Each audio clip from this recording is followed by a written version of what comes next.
Hello, hello, and welcome back to season two with Dread and the Shabby. And it's been a while, but we are back, and I'm excited for this new season.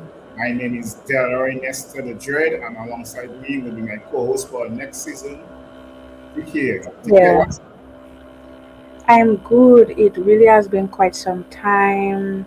yeah, it's been over a year. Yeah. Yeah, over a year. A lot has happened in that year. Maybe even 2 years. Huh? What did you Has say? maybe even 2 years. Almost 2 years, going on 2 years. Yeah. Yeah. A lot has I happened. moved. I moved back. Yeah, I Yeah. moved out, so we can never swap situations. Yeah. Arsenal won the trophy, so yeah, I'm back. Wow, wow, wow. Arsenal won Yeah, the trophy. yes, yes, we finally won. Yeah, congratulations to all the Gunners and the Gunners out there. Yeah. Wow. So yeah, so but a lot has happened. A lot has happened. Like you said, you moved out, you came back in. Yeah, I moved out. Currently on study leave from my work. I'm doing an internship in the Tips and Kickers. So hopefully Wow. that goes well. Yeah, it's been a challenge so far. It's been a big learning curve, but I'm Yeah. loving it. I'm loving it. Oh, and the locks get go longer, so yeah, that's one I of the. jealous. Nah, no need to be.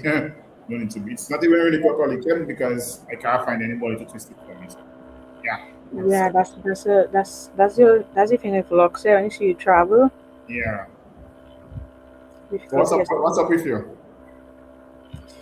Yeah, I went to Nevis and now I moved back. I prefer to be at my home. Everything back on track now. Just a little busy because it really like just 2 weeks ago I moved back. So still basically busy and kind of readjusting to everything and so on. Okay. But it's been How's the really good, really less stressful. how is the fresh air and the send me a river now, please. Yeah, a river. No, let me tell you. I Ah, I make sure I go river last week and I go river this weekend because it was very that's one much of the things I missed. miss. I miss a lot. And I've only been gone for about a month, and I'm already missing the rivers. So imagine, yeah. And something as simple as like just the water, the drinking Yeah, water. just the water, just being able to drink from the tap is a big plus in Yeah, them. To be honest, yeah, I'm not drinking the tap water. Well, they said not to drink the tap water, so I'm not drinking the tap water. yeah. I'm living off bottled water, so yeah, pray for me. Pray for me. Yeah. So nice. So we have a long list of proposed topics, but for the season, some of it may change. As you know, we are very how I'd say it, we adjust as the time goes by to our topics based on what is current, based on what the demand is from our listeners. And so, well, first of all, when we thank them, before we even continue, thank them for being with us throughout the first season and for being patient with us for season two. Yes. So we are finally back.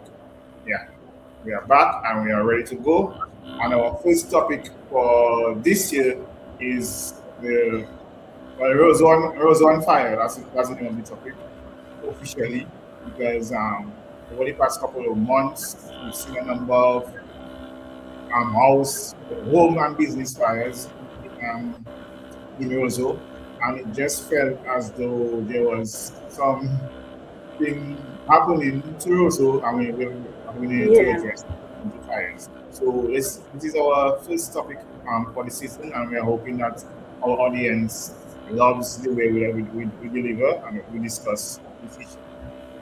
So I know you're back. I'm not in Dominica, but what does the sentiments like from the Dominican Republic in relation to the fires? Dominicans like rumors. So yeah, any rumors, any spicy feedback in terms of what's going on in Dominica and in Roseau in particular?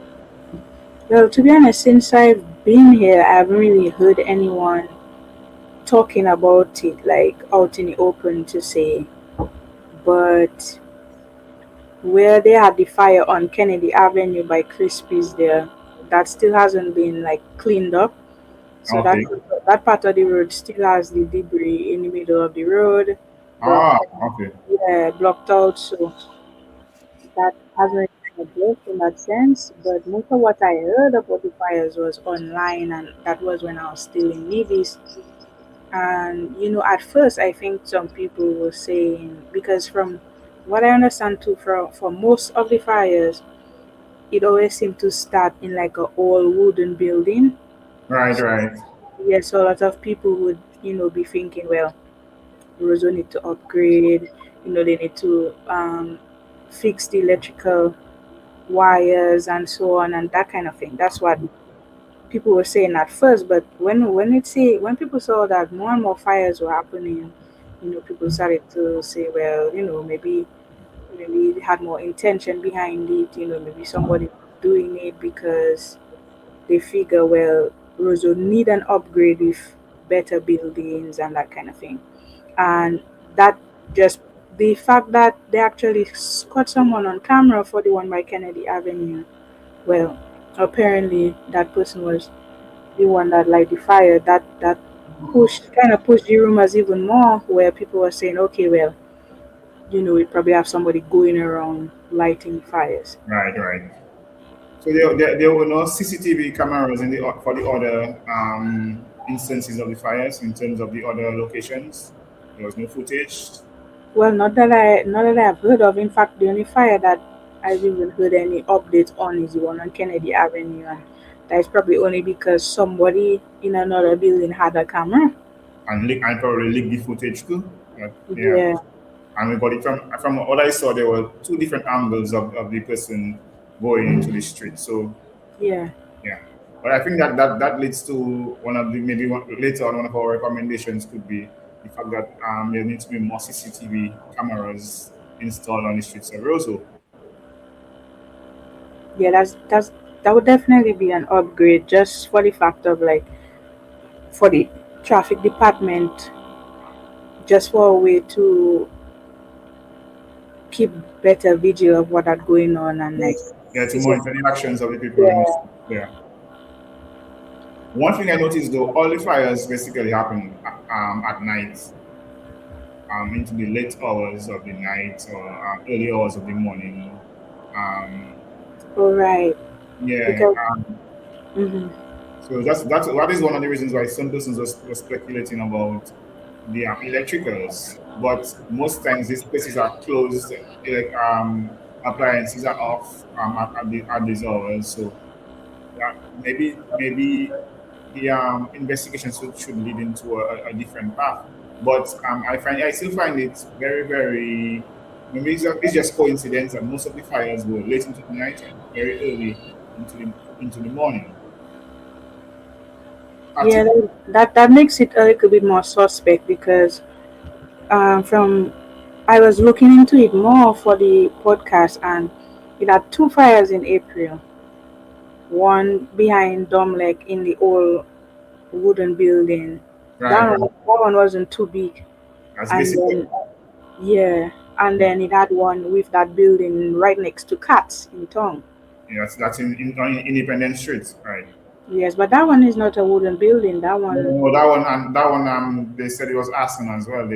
But they probably that's haven't caught the offender. But there was a suspect in relation to that fire. Okay, and then we had two in May. The one by Crispy's and Right. the one in that open space behind Flo. Yes, yes. Well, actually, that fire there, they recently cleared that lot, and then there was a fire. From what I understand, the lot was recently cleared, and then there was a fire after. So I don't know. But right there in that place, they didn't find some altar or something. Yeah, yes, I remember there was some suspicion about a voodoo altar, but people say the voodoo altar. I've never seen a voodoo altar, so if I see one for the first time, I don't know. It I don't. was. Okay, It was a voodoo altar. all right, okay. You on the ground? I'm not, so I yeah. To be honest, yeah. And then of course we had the first one in March where Jolly's was, so that one starting the old building next to them as well. Right, right. So Well, this and that was the biggest fire of all, the one by Jollies. yeah, So yeah, damage, number of buildings, persons who were employed being affected and so forth. So yeah, But big up to Jollies because they recovered really fast. well, they have a number of locations, so they can. Yes, yes, yes. So yeah, You know, but the other businesses who only have one location or maybe yeah. I feel for them, especially for the employees who lost their income. I'm hoping that somehow, some way, maybe Social Security or some other Hmm. institution can provide some level of support to these people, these employees, so that at least some semblance of normality can be returned to their lives. So, I mean, to lose a paycheck overnight, it's not very easy. That's And as, really tough. Brings right, quite a shock. Yeah. as well as for the business owners, because Yes. yeah, it must be tough for some of, of these business owners. Some of them are small businesses as well. So Mm. yeah, not just the Especially big if, yeah, they companies, don't have insurance. right? So I really hope that I don't know if that insurance. That's the thing too. We are not even sure if these businesses have insurance, especially small businesses. So whether or not they will get any compensation for fire damage, we are not even sure.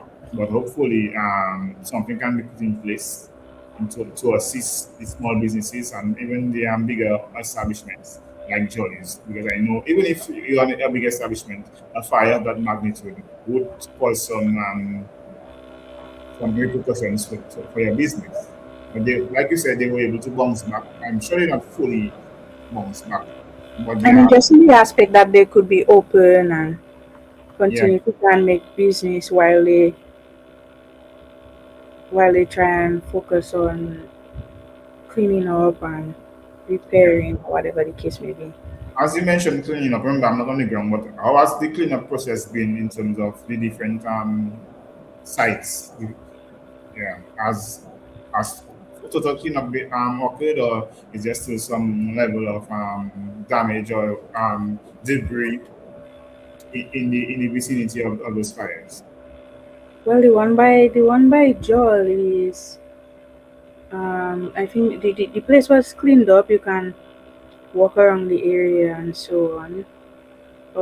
Yeah, although you can still see like upstairs by Jollies, you can see inside themselves because I guess they haven't like boarded it up or anything, Oh, okay, so okay. you can see inside there. But the one by Cats, I think they just boarded it up. Really, is only the one by Kennedy Avenue, like they just haven't cleaned up As the one by Chris as yet. is there, yeah. Yeah, the stuff still in the road. Oh, okay. So, well, this one is fairly recent, and yes, our authorities are not want to do a thorough cleanup. With the city council we calling on you to do the cleanup. I guess it's within the city walls, so the city council will probably be responsible for engaging in the cleanup process. But one thing though, in relation to how do we prepare Roseau for other fires, and how do we mitigate the risk in relation to other buildings? Because as you know, Roseau is a mix of modern areas as well as very, Yeah. very old historic buildings as well, not just Mhm. some of them are very have a level of history behind them, and it's a little bit worrying that we are losing the history along with the fire. And I'm hoping because preservation of these buildings will take a lot, and a fire makes it even more difficult to preserve a structure. So Yeah.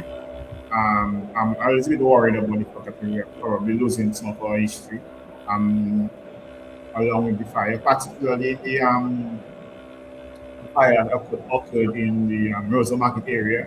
I know that area was a pretty historic area. So, Yes, that's um, the thing.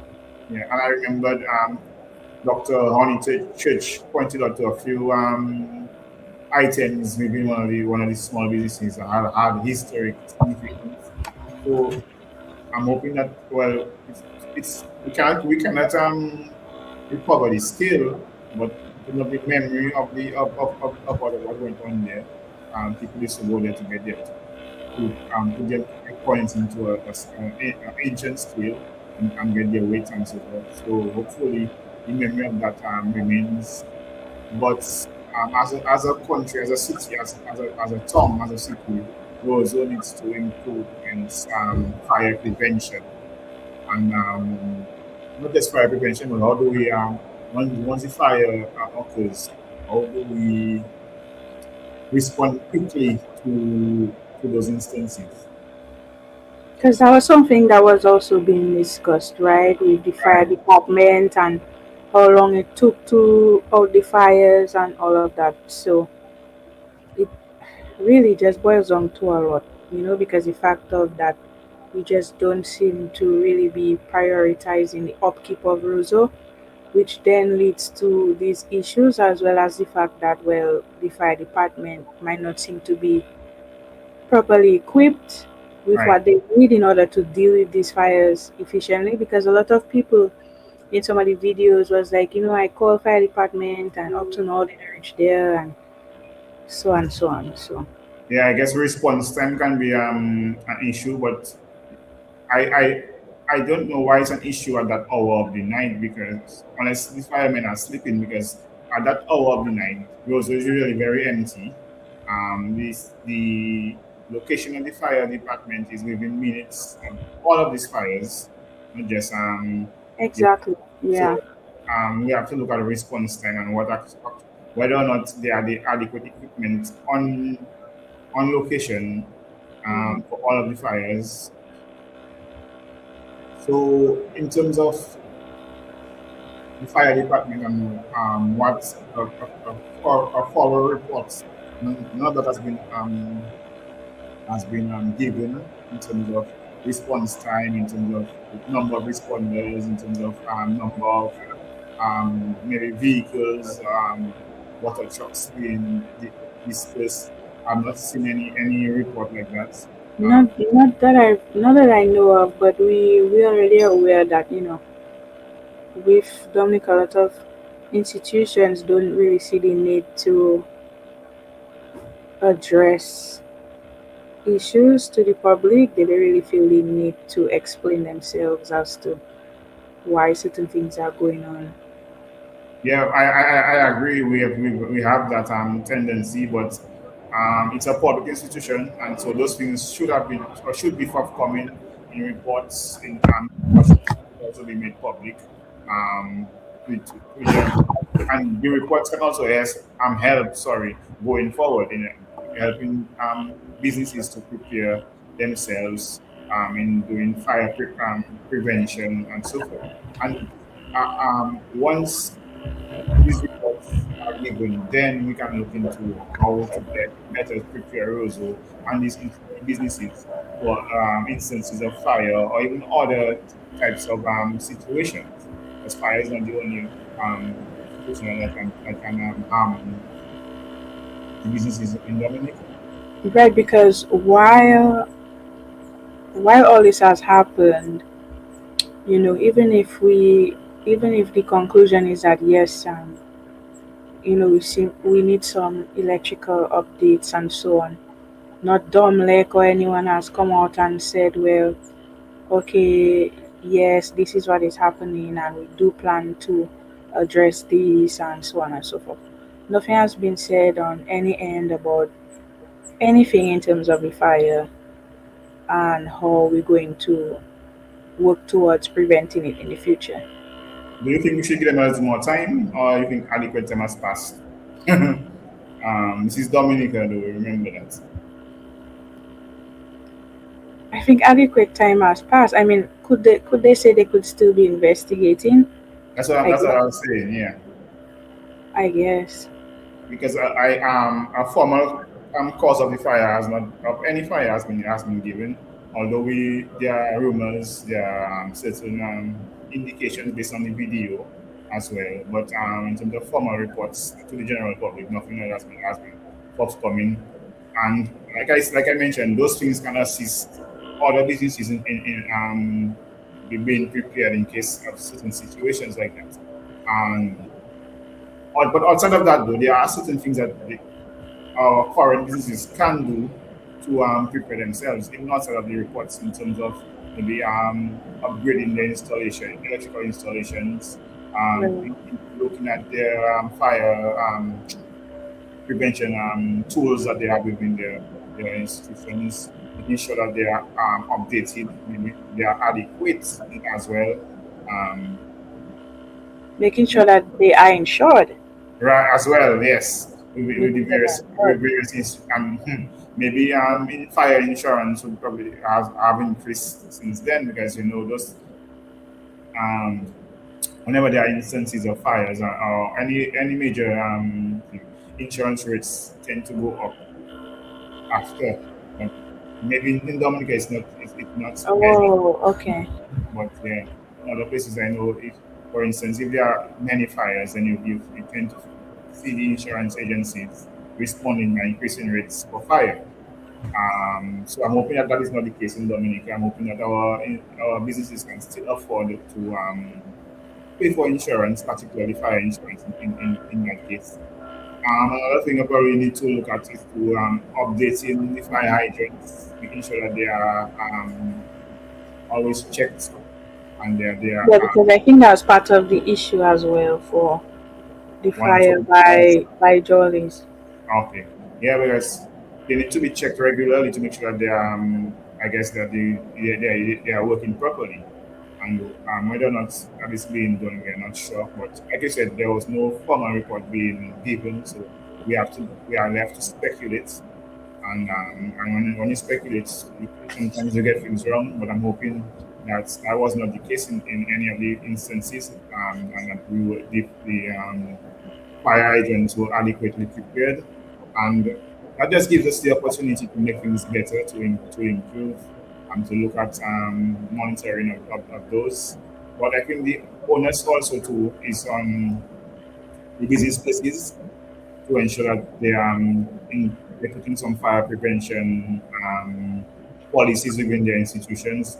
But like I mentioned, these fires did not occur during normal business hours or during closed down hours. They were late into the night, very early into the morning. So I'm not too sure what could have been done this beyond sprinkler systems or misters within Right. the buildings. What else could have I, been I think sometimes, fire alarms as well. I'm not sure if any of these buildings had any fire right, fire alarms. Mm. smoke alarms and smoke detectors, sorry, not smoke alarms, smoke detectors. So those are probably things that we need to include in the building codes as well. I mean, sure, once you have a building that it has smoke detectors, fire alarms, and the adequate fire prevention tools. Right. Because, but, okay, when we talk about it being late at night, sometimes it could be something as simple as if it's already an old building that has issues that are not being addressed. And it could just be something as simple as, one of the paros passing late night and, they smoking and it's still lit and they just throw it somewhere that Yeah, close. that's a I, possibility. Yes. yeah, I feel like that is probably part of what that contributing to the fires as well. Right, that's a possibility. Like the buildings are very old buildings, and any little spark can cause a huge fire, and then before you know it, the entire building and the entire block is being burned down. So Yeah. yes, that is also a concern. That's more reason why these buildings should have misters over sprinkler systems or some fire prevention policy in place to ensure that in case there's any situation that we can address, or the response can be quick because Right. But it should have someone who responsible to be going around in town to yeah, both home some and inspection businesses. or something. Yeah, some. There's some kind of inspection to make sure that the I building's think up to code. there are inspectors within the fire department because I remember when I was working, and who was working, but when we moved from the Botany Gardens to our building in Goodwill, there was Mm. a fire inspection, a fire officer who inspected the building before we moved in. So this thing is in place as to whether or not Oh, okay, it okay. occurs periodically or so forth is another thing. But yeah. It needs to be institutionalized that every so often that these buildings go through some form of inspection and maybe a paid service instead of having it a service that is not maybe a paid service that maybe if somebody from the private sector want to invest in something like that, that they can as well do that. But we need to ensure that we address the issue. And we may be thinking maybe just as a wave of fires and there will be no more fires, but you can never tell. Fires are another thing that we can predict like anything else. So we need to make sure that we prepare ourselves adequately and we can reduce the level of damage as much as possible. Well, I hope going forward that this pushes business owners to, look into their safety, making sure that everything is up to par with their business, the building and everything, just to try and prevent as much as possible the possibility of a fire or Right, right, else really, and just to make sure that they at least look into having some form of insurance, getting a quote, finding out what's the possibility for them. right, right. I also want to call on the general public to be vigilant as well, to keep their eyes open, to look out for suspicious activity, to Yeah. report, call the relevant numbers for assistance, whether it be the police or the fire service. And also for the call on the fire service to probably respond a little bit quicker to reports of fires and so forth. But like we know, it's a dangerous job, and we also tell the fire service, the firemen and women, hats off to, for their actions in reducing the level of damage in most situations because it's a very risky job, like you said, and we also want to we also know that they put their lives at risk in doing their duties. So hats off to them, those of them who are responding to various fires.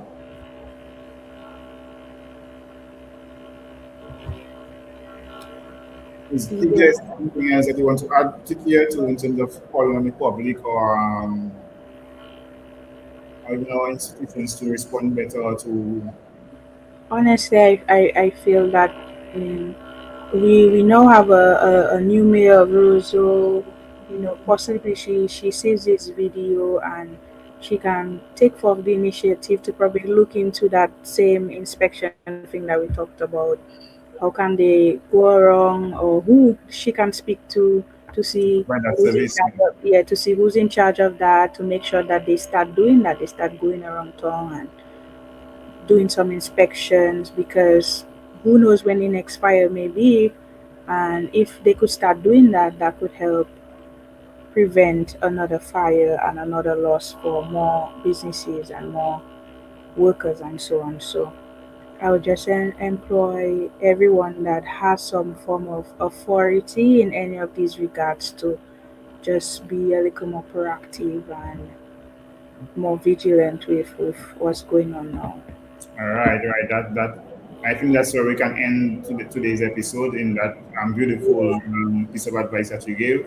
I want to encourage our viewers to look at season one to just as a form of recap.